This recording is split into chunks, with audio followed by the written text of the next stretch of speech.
Hello friends, आपका अपना channel निर्माण एजुकेशनल हब में आपका स्वागत है।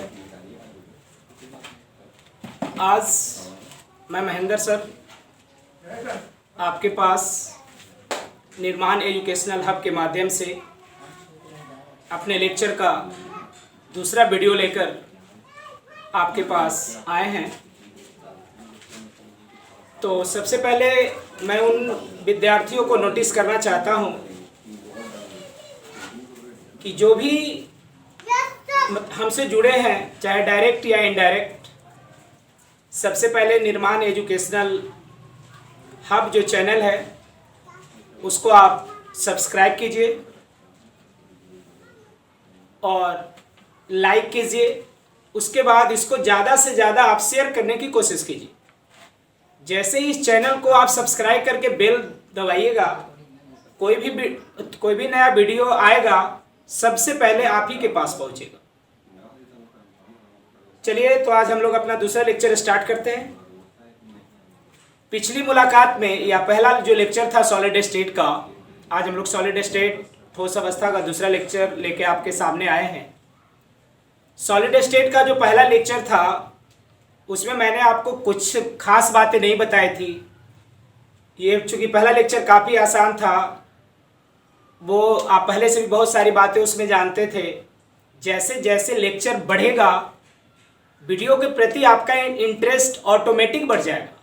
सिर्फ एक बार आपको चैनल सब्सक्राइब करके बेल बजा के उसको लाइक कर देना है, और जब अच्छा लगेगा तो आप ज़्यादा से ज़्यादा इसको शेयर करिएगा ही। हमको कहने से भी कोई ज़्यादा फर्क नहीं पड़ेगा, ये आप पे डिपेंड करता है। अगर आपको वीडियो पसंद आए तो इसको ज़्यादा से ज़्यादा आप शेयर कीजिए ताकि अधिक से अधिक लोग इस वीडियो का फ़ायदा उठाएं। और ये मेरा जो वीडियो है वो और सभी टीचरों के वीडियो से बिल्कुल अलग है। इस वीडियो में को जब आप देखेंगे तो आपको ऐसा लगेगा ही नहीं कि हम ऑनलाइन क्लासेस कर रहे हैं। आपको लगेगा कि एकदम ऑफलाइन क्लास काफ़ी क्लोज में हम कर रहे हैं। तो चलिए देखिए, आज हम लोग सॉलिड स्टेट का दूसरा लेक्चर को स्टार्ट करते हैं। पिछली मुलाकात में मैंने आपको बताया था क्रिस्टलीय और अक्रिस्टलीय ठोस क्या होते हैं, उसके एग्जाम्पल्स क्या है, उसके फीचर्स क्या हैं, ये सारे बात को मैंने बताया था। आज मैं आपके सामने यहाँ पे एक टर्म लेकर आया हूँ। उस टर्म का नाम है एनियलिंग। ये क्या होता है भाई? एनियलिंग क्या होता है? तो आपके पास दो प्रकार के ठोस हैं, एक क्रिस्टलीय और दूसरा क्या है? अक्रिस्टलीय। तो हमारे पास ऐसा टेक्निक है, ऐसा प्रोसेस है, ऐसी प्रक्रिया है जिसकी सहायता से हम लोग अक्रिस्टलीय ठोस को क्रिस्टलीय ठोस में बदलते हैं। तो वही लिखा हुआ है एनिलिंग के बारे में। अक्रिस्टलीय ठोस को क्रिस्टलीय ठोस में बदलने की जो प्रक्रिया है वो आपका कहलाता है एनिलिंग। तो ये आपके लिए सबसे नया वर्ड आया होगा, एनिलिंग। अभी तक आप जहाँ कहीं भी पढ़े होंगे या कहीं भी आप बहुत सारा वीडियो देखे होंगे सॉलिड स्टेट का, इसमें आपके लिए ये पहला टर्म आया है, एकदम बिल्कुल नया टर्म है एनिलिंग। तो ये एक ऐसा प्रोसेस है, एक ऐसा प्रक्रम है जिसमें हम लोग अक्रिस्टलीय ठोस को क्रिस्टलीय ठोस में बदलते हैं। अब देखिए, उसके बाद जो अगला टॉपिक यहाँ पे हम आपके पास लेके आ रहे हैं, उस टॉपिक का नाम है छद्म ठोस, या इसी को हम लोग बोलते हैं अतिशीतित द्रव, है ना। इसको अंग्रेजी में बोलते हैं स्यूडो सॉलिड, या इसी को अंग्रेजी में बोलते हैं सुपर कूल्ड लिक्विड। तो देखिए, कुछ ठोस ऐसे होते हैं जिसमें द्रवों के समान प्रवाह के गुण पाए जाते हैं। आप पढ़े होंगे फ्लूइड्स, आप सभी 11th में पढ़े होंगे फिजिक्स में फ्लूइड मैकेनिक्स।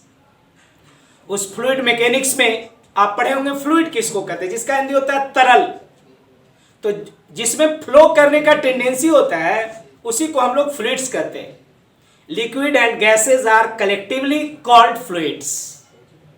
लेकिन कुछ ऐसे भी ठोस हैं जिसमें द्रवों के समान प्रवाह के गुण पाए जाते हैं। उन्हीं ठोसों को हम लोग क्या कहते हैं? छद्म ठोस, या इसी को बोलते हैं अतिशीतित द्रव।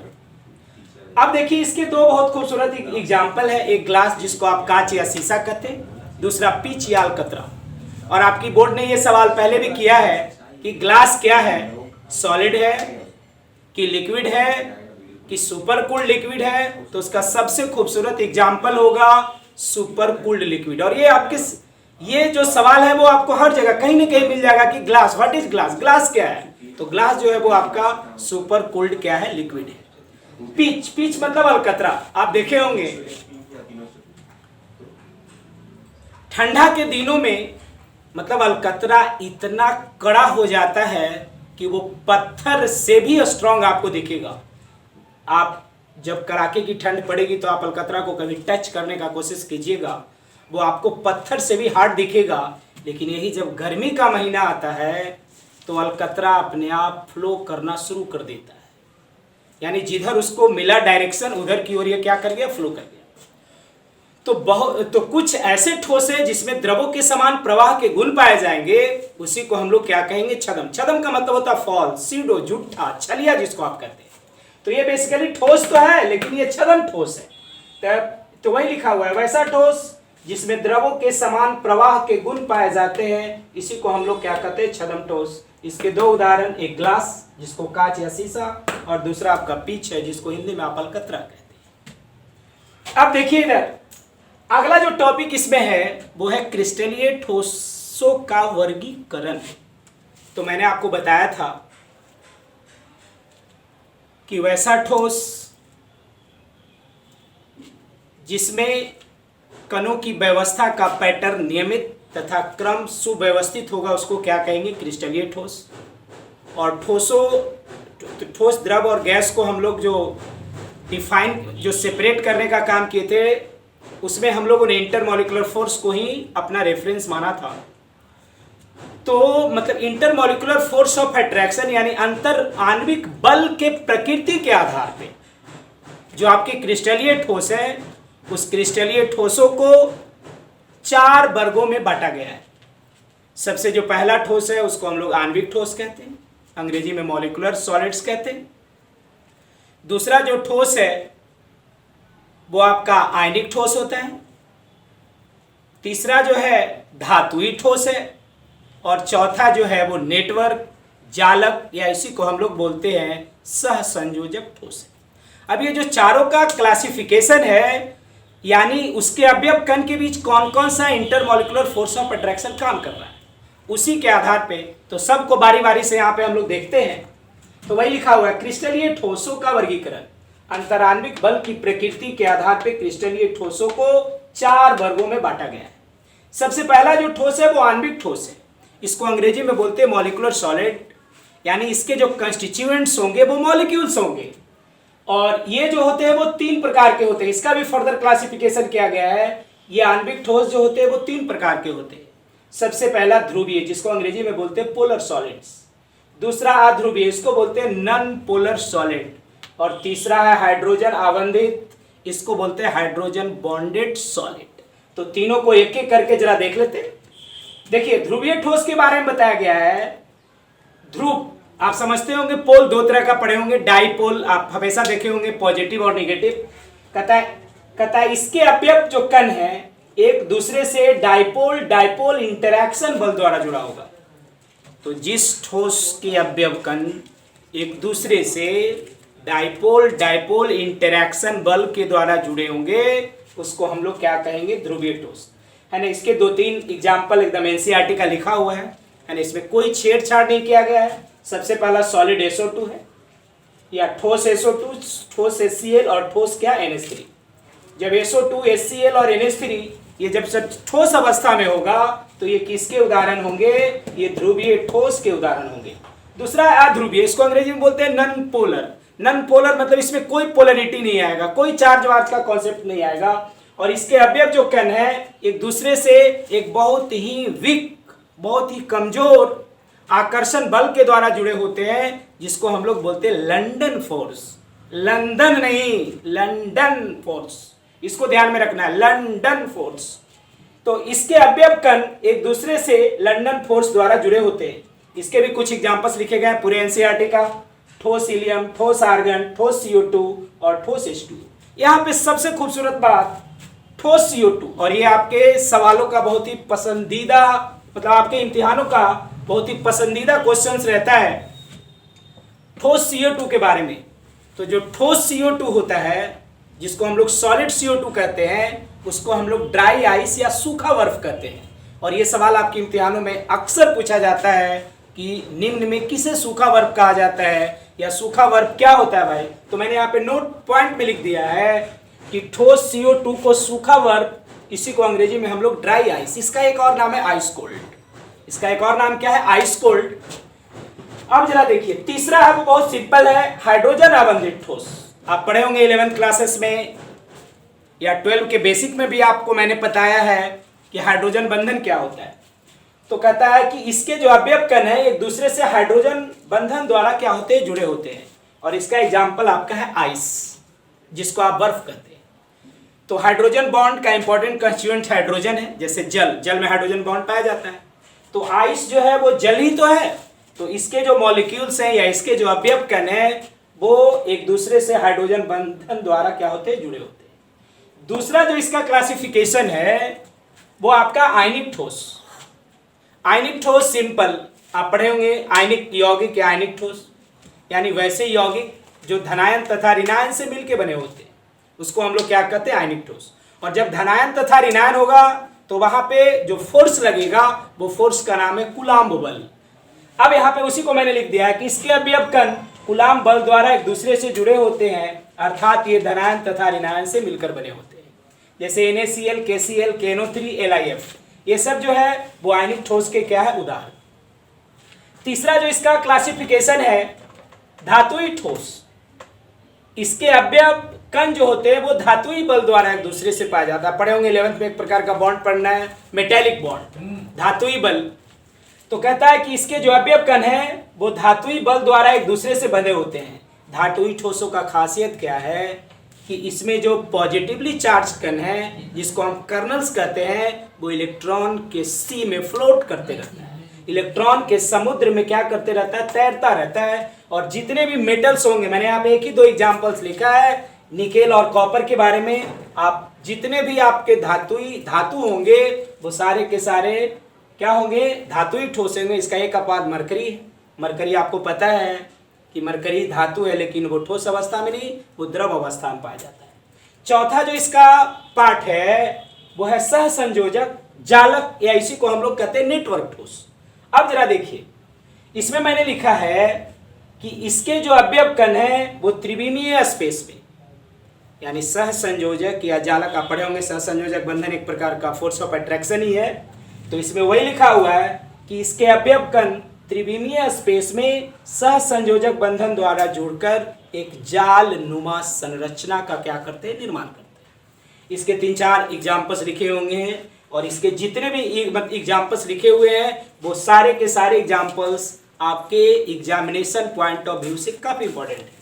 पहला लिखा हुआ है हीरा, दूसरा लिखा हुआ है ग्रेफाइट, तीसरा कार्बोरंडम जिसका सूत्र होता है SiC सिलिकॉन कार्बाइड, और चौथा है बोरॉन नाइट्राइड Bn, इसको लिखते हैं।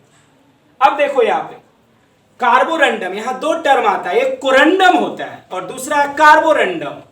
तो कार्बोरंडम और कोरंडम, कोरंडम अलग चीज है, वो आपका एक प्रकार का ओर्स है, कोरंडम एल्युमिनियम का, पढ़े होंगे आप।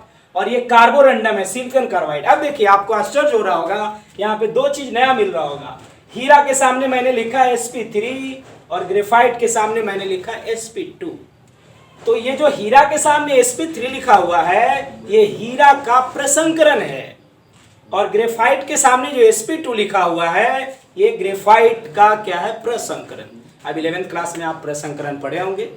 अब प्रसंकरण के बारे में आपको ज्यादा चर्चा नहीं करेंगे, लेकिन मैं हाँ एक बात बता देते हैं आपको, आप ये भी पढ़े होंगे कि हीरा विद्युत का कुचालक होता है और ग्रेफाइट विद्युत का सुचालक होता है।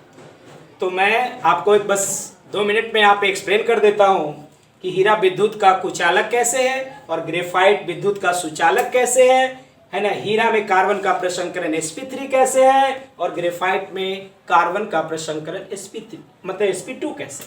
तो देखिए जो हीरा की संरचना होता है वो चतुष्फलकीय होता है। हीरा और ग्रेफाइट ये दोनों कार्बन के अपर रूप है, पढ़े होंगे आप 11th क्लासेस में पढ़ना था ये। हीरा और ग्रेफाइट ये दोनों कार्बन के क्या है? अपर रूप है।